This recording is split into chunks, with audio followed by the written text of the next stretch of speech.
कक्षा 5 की हिंदी की पाठ्य पुस्तक रिमझिम भाग 5 का 7वां पाठ। डाकिये की कहानी, कंवर सिंह की जुबानी।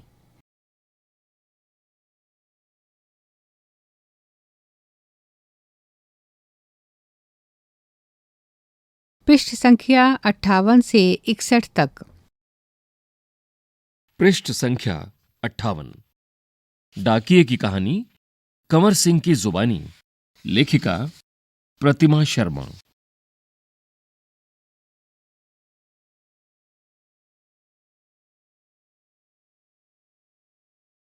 शिमला की मॉल रोड पर जनरल पोस्ट ऑफिस है।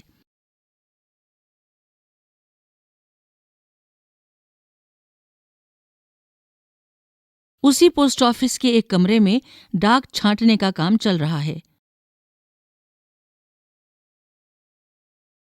सुबह के 11:30 बजे हैं। खिड़की से गुनगुनी धूप छनकर आ रही है। इस धूप का मजा लेते हुए 2 पैकर और 3 महिला डाकिया फटाफट डाक छांटने का काम कर रहे हैं।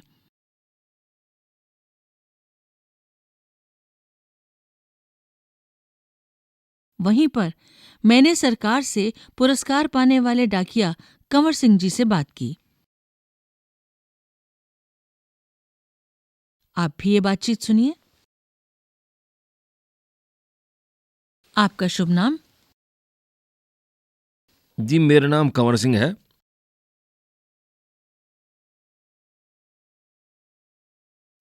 मैं हिमाचल प्रदेश के शिमला जिले के नेरवा गांव का निवासी हूं।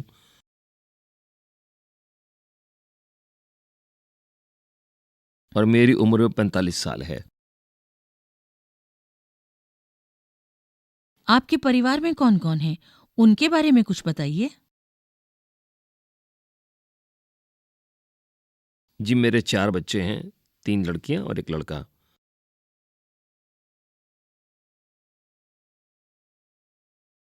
दो लड़कियों की शादी हो चुकी है।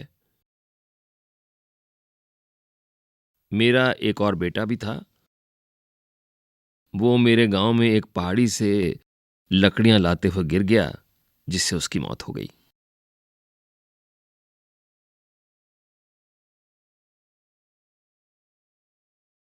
आपके बेटे के साथ जो हुआ उसका हमें बहुत दुख है। आपके इलाके में इस तरह की घटनाएं क्या अक्सर होती हैं? जी, ऐसी घटनाओं का होना असाधारण नहीं है।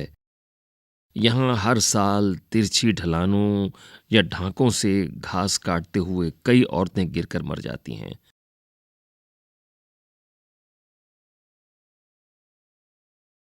फिर भी यहाँ ऐसे ही रास्तों से चलना पड़ता है, क्योंकि दूसरे कोई रास्ते होते ही नहीं। हमारे गांव में अभी तक बस नहीं पहुंच पाती है। हिमाचल में हजारों ऐसे गांव हैं जहां पैदल चलकर ही पहुंच सकते हैं।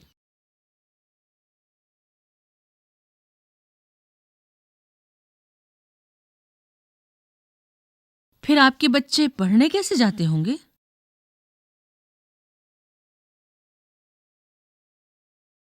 मेरे बच्चे गांव के स्कूल में पढ़ने जाते हैं। स्कूल लगभग 5 किलोमीटर दूर है। मेरी एक लड़की 10वीं तक पढ़ी है।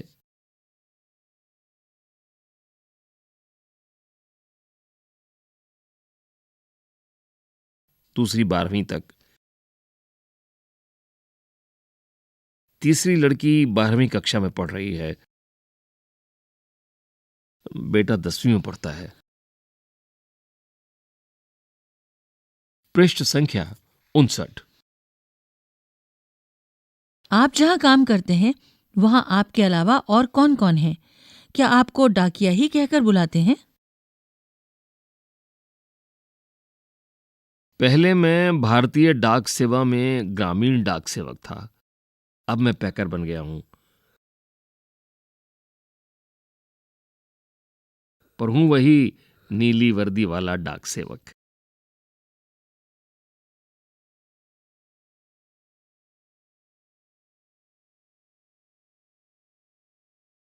डाक सेवक को करना क्या क्या होता है?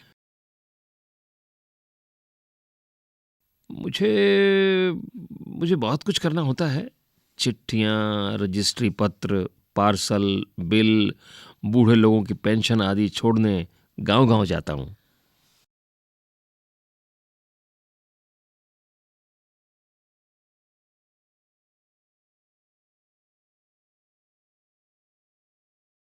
क्या ये सब अभी भी करना पड़ता है? क्योंकि अब तो सूचना और संदेश देने के बहुत से नए तरीके आ गए हैं।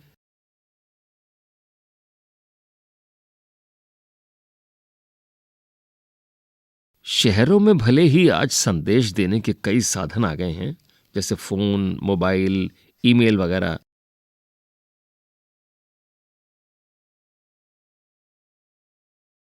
लेकिन गांव में तो आज भी संदेश पहुंचाने का सबसे बड़ा जरिया डाक ही है। इसलिए गांव में लोग डाकिये का बड़ा आदर और सम्मान करते हैं। अपनी चिट्ठी आदि पाने के लिए डाकिये का इंतजार करते हैं। हमने सुना है कि हमारी डाक सेवा दुनिया की सबसे बड़ी डाक सेवा है। यह भला कैसे? सुना तो आपने बिल्कुल ठीक है। हमारे देश की डाक सेवा आज भी दुनिया की सबसे बड़ी डाक सेवा है और सबसे सस्ती भी।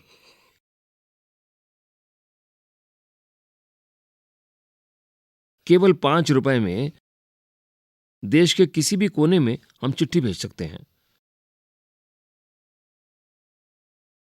पोस्टकार्ड तो केवल 50 पैसे का ही है, यानी 50 पैसे में भी हम देश के हर कोने में अपना संदेश भेज सकते हैं।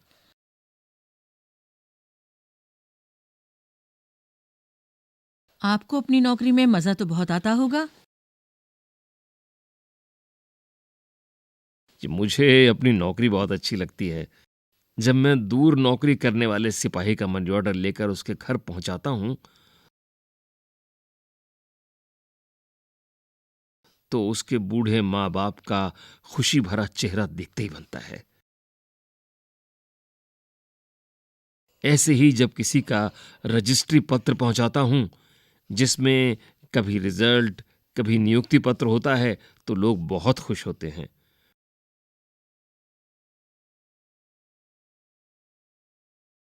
बूढ़े दादा और बूढ़ी नानी तो पेंशन के पैसे मिलने पर बहुत ही खुश होते हैं। 6 महीनों तक वे मेरा इसके लिए इंतजार करते हैं। हिमाचल में बूढ़े लोगों को पेंशन हर 6 महीने के बाद इकट्ठी ही दी जाती है। पृष्ठ संख्या 60। आप क्या शुरू से ही इसी डाकघर में काम कर रहे हैं? शुरू में तो मैंने लाहौल स्पीति जिले के किब्बर गांव में 3 साल तक नौकरी की है।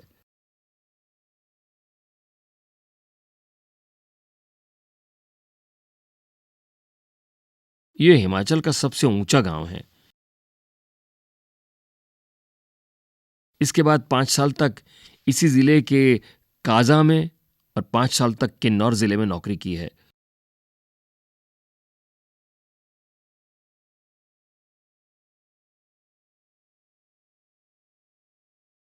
उस वक्त इन गांव में टेलीफोन नहीं थे।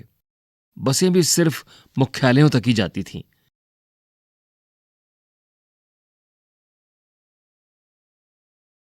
अभी भी ऐसे कई गांव हैं जहां ना तो बस जाती है और न ही वहां टेलीफोन है। ऐसे जगह में ग्रामीण डाक सेवक का बहुत मान किया जाता है। आप पहाड़ी इलाके में रहते हैं। जाहिर है डाक पहुंचाना आसान काम तो नहीं होगा। हाँ, मुश्किलें तो आती ही हैं। जब मैं किन्नौर जिले के मुख्यालय रिकांग पीओ में नौकरी करता था, तो सुबह 6 बजे मेरी ड्यूटी शुरू हो जाती थी।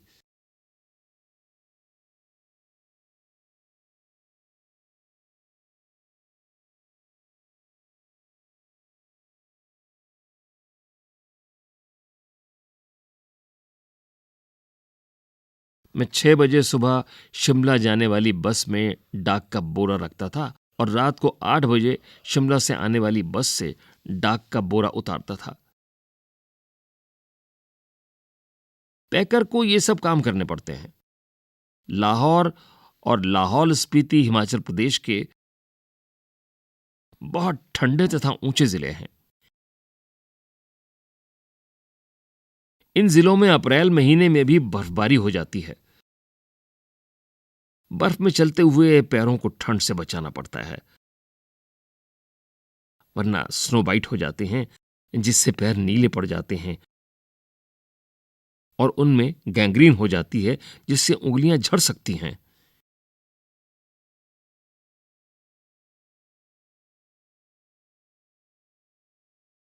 इन जिलों में मुझे एक घर से दूसरे घर तक डाक पहुंचाने के लिए लगभग 26 किलोमीटर रोजाना चलना पड़ता था।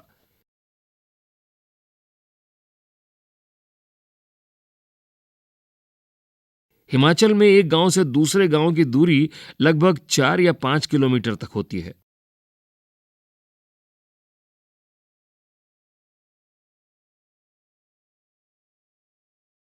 हिमाचल के गांव छोटे छोटे होते हैं। एक गांव में बस 8 से 10 या कभी कभी 6-7 घर ही होते हैं।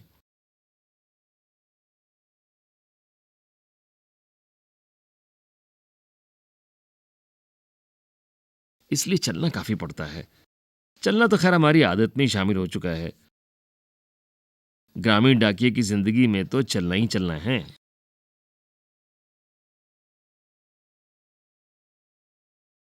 आपने बताया था कि पहले आप डाक सेवक थे, अब पैकर हैं। इसके आगे भी कोई प्रमोशन है क्या?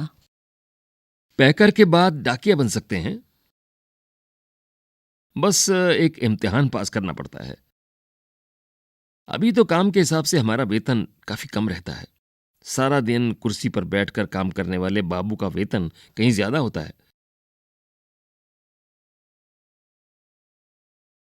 पैकर का वेतन बाबू के जितना ही हो जाता है। अब तो डाकिये की नौकरी में लगना भी बहुत मुश्किल हो चुका है। हम में से जितने डाकिये रिटायर हो चुके हैं, उनकी जगह नए डाकियों को नहीं रखा जा रहा है।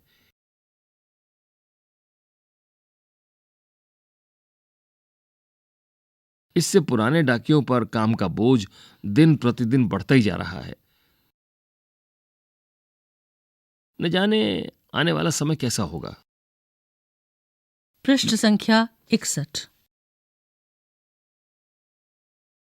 काम के दौरान कभी कोई बहुत खास बात हुई हो?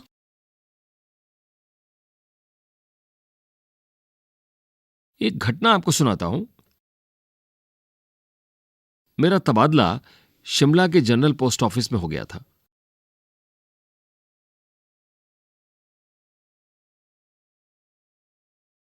वहां मुझे रात के समय रेस्ट हाउस और पोस्ट ऑफिस चौकीदार का काम दिया गया था।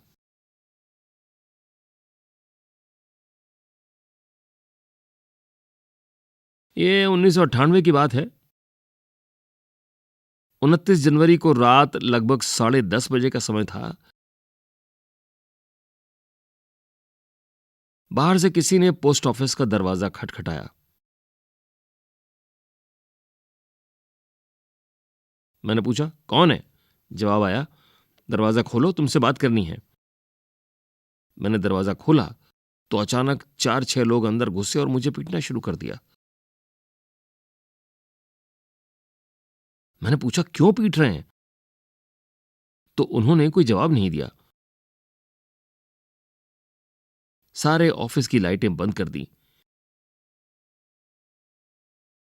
इससे पहले कि मैं कुछ समझ पाता, मेरे सिर पर किसी भारी चीज से कई बार मारा, जिससे मेरा सिर फट गया।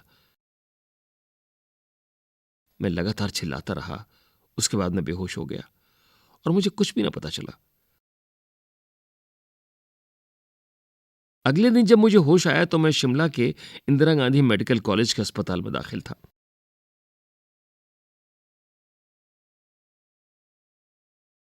सिर में भयंकर दर्द हो रहा था। उन दिनों मेरा 17 साल का बेटा मेरे साथ ही रहता था।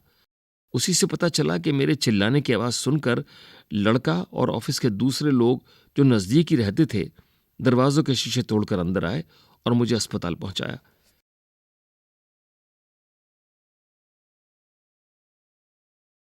मेरे सिर पर कई टांके लगे थे। उसकी वजह से आज भी मेरी एक आंख से दिखाई नहीं देता। सरकार ने मुझे जान पर खेलकर डाक की चीजें बचाने के लिए बेस्ट पोस्टमैन का इनाम दिया।